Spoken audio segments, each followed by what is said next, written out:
surprise, not shock.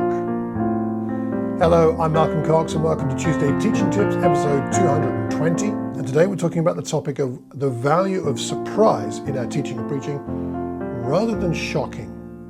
This is the second in a 5-part series. We started last week with talking about dreaming and vision. This week we're talking about surprise and shock. This comes from an article I read, an article by Shahbaz, and I'll put the link to the original article in the show notes. But I thought there's some good stuff here. And I can see in the scriptures good examples of all of these things. So today we're talking about this idea of surprise is good, shock maybe not so much so. So that's what we're going to talk about now. Let me quote once more from the article. He says this balance, in other words, surprise, not shock, is best demonstrated when speakers focus on innovating the content, not just the delivery of their engagement. And so here I think what he's emphasizing is that it wouldn't be helpful, it's not helpful to focus on the way we deliver things, though that should be varied and creative. The focus though should be on how we use the content, innovatively using the content to surprise people, but not shock. Let me illustrate this in Luke chapter 18, where Jesus, we haven't got time to read the whole story, but Jesus has someone come up to him, a certain ruler, a young man we find out, who comes up to him and says, "What must I do to inherit eternal life?" And Jesus gives him a reminder of many of the commandments. And he says, "Well, I've kept those since I was a boy." And then Jesus says this to him, "You still lack one thing.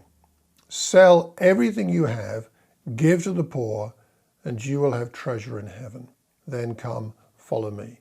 And when he heard this, his reaction was to become very sad because he was very wealthy, and he walks away. I would suggest that this is where Jesus surprises the lad rather than shocks him. I mean, there's a shocking element to some degree, but I think it's the right level. I mean, it's a bit hard perhaps to draw a hard line between surprise and shock, but it's the kind of surprise, it's the kind of jolt he needed that was helpful to him. Let's examine this a little bit to see if we can work out what's actually going on here. So first of all, one of the reasons why this works is because Jesus allows the young man here to explain himself. I've kept these since I was a boy. First of all, he expresses his desire. Jesus gives him some responses, and then he says, "Well, I've kept all that since I was a boy." There's been some communication, there's been some connection. It makes a big difference. If we want to surprise our hearers healthily, it makes a big difference if we've already made a connection. A little bit of surprise near the beginning can be helpful, but not too much. If you want to surprise people a bit more fundamentally, I would wait till a bit further through the lesson when you've already got that connection. Then they can handle it. The second thing I see in this passage is that Jesus focuses on one thing. There's only one surprise, which is this phrase, "You still lack one thing, so sell everything." I mean, that is a big surprise for the chap, I think. But it is only one. He doesn't say, well, there's this, there's that, there's the way you talk up to your mum, there's the way you treat the people you're ruling over. He doesn't deal with all that. He says, it's just the one thing.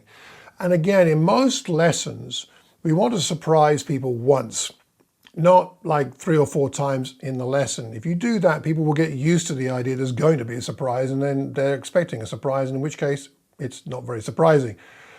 So one thing at a time, perhaps one per lesson maximum, I would suggest. And thirdly, we can see that Jesus is interested in helping the young man, not in shocking everybody.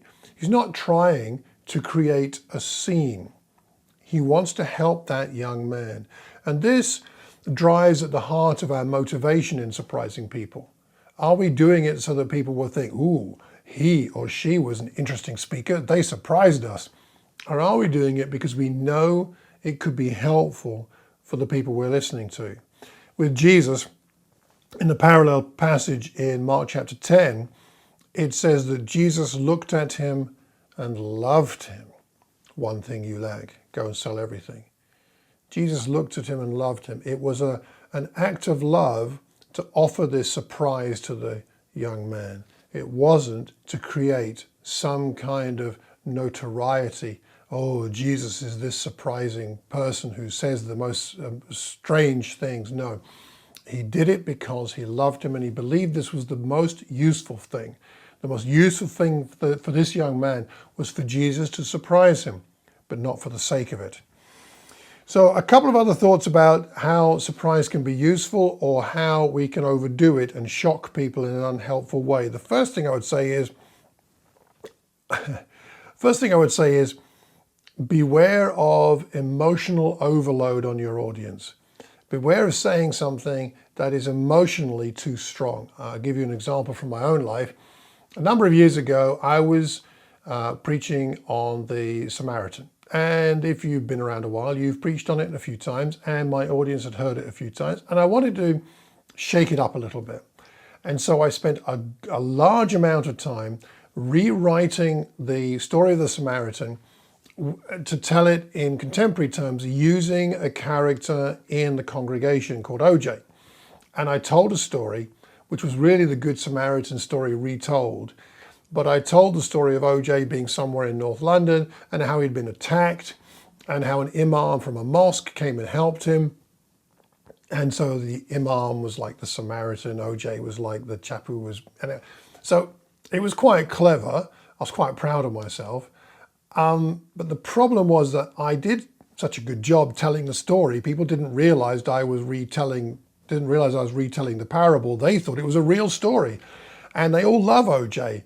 And they were horribly upset that OJ had been beaten and almost beaten to death. And no one had told them and no one knew and we hadn't prayed for him. And they were so emotionally invested in the fact they thought the story was true that when after I told the story, I said, actually, none of that happened. It's just I'm trying to refresh our thinking and feelings about the story of the Samaritan to get more into the text. I'd lost everybody. I remember it so vividly. I tried to preach the rest of the sermon. No one was with me. They were all so shocked emotionally. They were in another place. Not too good. Another illustration I might give you, this wasn't recently, this was about 25, maybe even almost 30 years ago.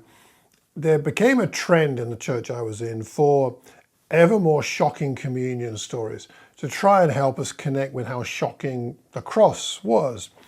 And it seemed week after week, speaker after speaker would get up there to do a communion talk, and it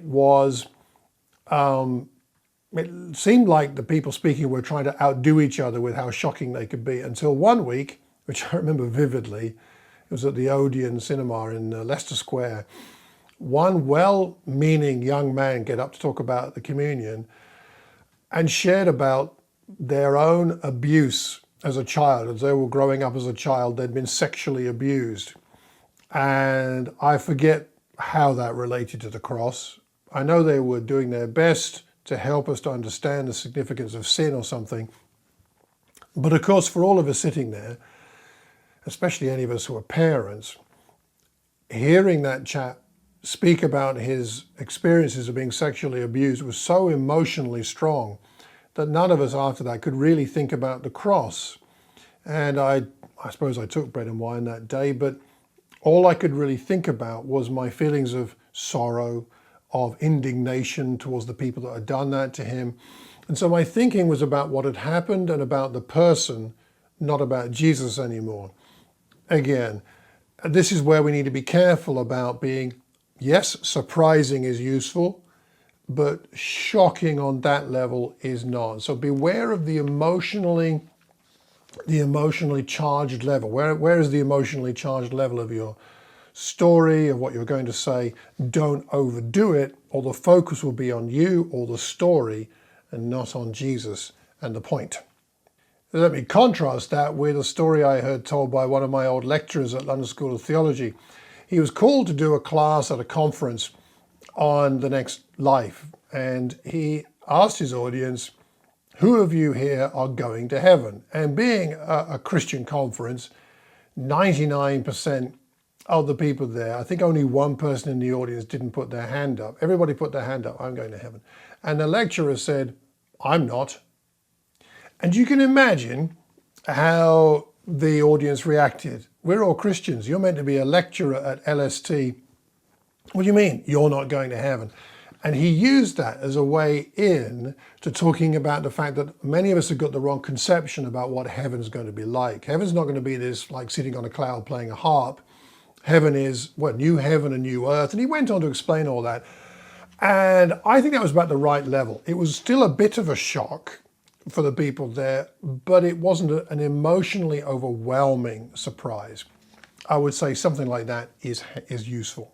So to conclude, surprising people that you're speaking to is helpful, it is useful, but when it's used sparingly and when it's not overly emotionally laden. Those would be my thoughts on that. So my question for you this week would be, what surprise can you spring on your audience in your next lesson? What surprise could you spring on them? Spring on them in a good way and a healthy way, not too shocking and not too emotionally strong. What surprise could you spring on them? Love to know what you think about that. Drop me a line, malcolm@malcolmcox.org. Let me know how it goes and what lessons you learn from it. If you've got any other thoughts, also, you can check my website and leave me a note there. If you know anybody that might benefit from this, please pass the link on. Hit that subscribe button if you don't mind. And thanks for being with me today. Next week, we're going to go on and talk about how to use tactical silence in your lessons. That should be interesting. Well, until the next time, I hope you have a terrific Tuesday and a wonderful week. Take care.